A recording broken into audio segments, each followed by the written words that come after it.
My right. Being taught throughout my life, my choices, my issues, I'm not to strife. Calm down, conform to society, but all this while I just wanted to flee. They teach us in school that freedom is here. Don't worry, girl, there's nothing to fear. Though sitting in my home alone, I'm afraid. What if someone comes in and takes me away? I should have the freedom to walk down the street without fear of the stranger I might possibly meet. My freedom surely is stretched out quite thin, though I'm sure that with time we will win. I will walk down the street without fear, without doubt, and my womanly freedom will surely come out. Now I'm going to talk to you a bit about why I wrote this poem. Well, it started because I was taking a creative writing class, and we were writing poems about The Dream Lives On, for Martin Luther King, whether it be, about feminist rights or LGBT or carrying on Martin Luther King's dream of, equality for the races. And for this poem, I kind of chose to go through for feminine rights, obviously. And the reasoning was just not long before we had this assignment. Me and a friend of mine were kind of put through an experience that wasn't that enjoyable. An adult that we were kind of close with. He had dated our older friend, and things had happened, and he wasn't taking it that well, and we kind of knew that, so we were, just making sure that he was alright, with it all. And first he was saying some pretty inappropriate things to her, like asking to hang out alone and go to the movies, which his ex-girlfriend, our close friend, was working there at the time, and just other kind of inappropriate things that he was saying towards her, and just her telling that to me kind of freaked me out. And then he came to youth group that night, or 2 nights later, something like that, and talked to her, and she was feeling very uncomfortable, and I could see that, and he shouldn't be there because he's an adult, and so we were kind of having issues with that, but she never really, she didn't get the chance to talk to an adult about it, really. She told him to stop, and he kind of really didn't, and he messaged me. Well, I messaged him just kind of seeing how he was doing again, and he called me sexy, and, I immediately, the trigger connection, I was like, I don't want it to get as far as it did when he was talking to her in a very inappropriate way, and so I, in a sense, kind of just blew up at him, and was like, this is not okay, you need to stop, and he was essentially arguing with me, who at the time was a 15-year-old girl, saying that I was being immature and I didn't know what I was talking about, and that,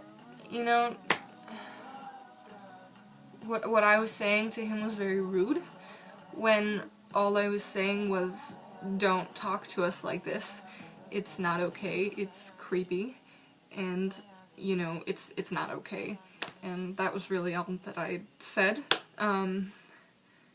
I had caps locked him a few times, but, other than that, it wasn't, I was telling him to stop because I felt uncomfortable, and she had expressed that she felt uncomfortable, and that it was just wrong. And he wouldn't accept that. He thought, I guess, that, he can't do any wrong, or whatever he was thinking, I don't know. But it was as if he didn't see anything wrong with it when there was on so many different levels. And it kind of just inspired me to make this poem about that. And,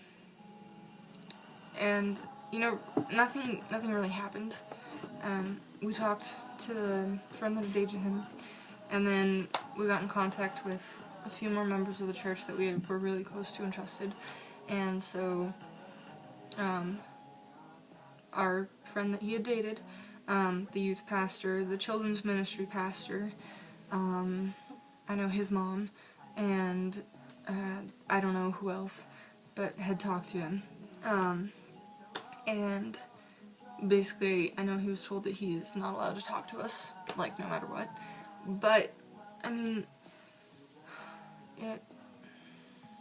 it's kind of still hard, because he comes to church still all the time, which he has the right to, and I definitely am not saying that, but he chooses to talk to the people that we are closest with, and it makes it really difficult, because then we can't go and associate with that, and we just don't feel comfortable being around him.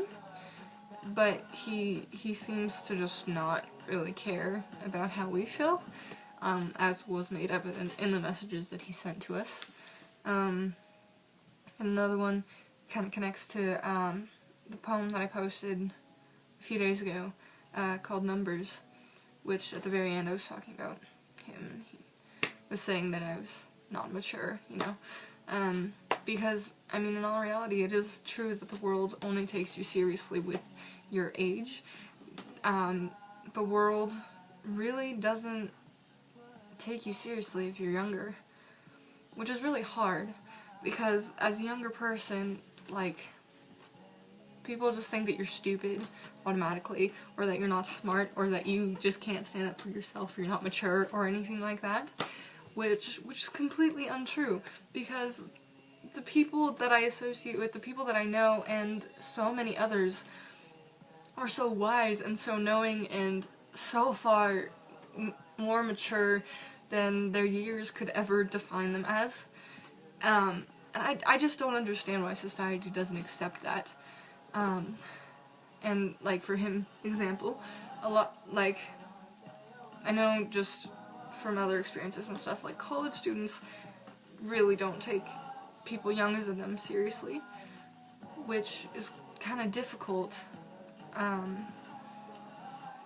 because really they should be trying to help us and teach us, like, what we need to know in the next few years and stuff, but really they just kind of blow us off. Not everyone. I'm friends with quite a few good friends that are in college, and they're really super nice, but some just don't care.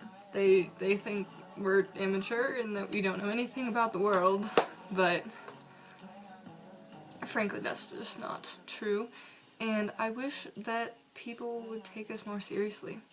So thank you if you're listening to this, and the song that is playing in the background, if you can hear it, it's called Little Game by Benny, and it's about gender roles, because yay, okay.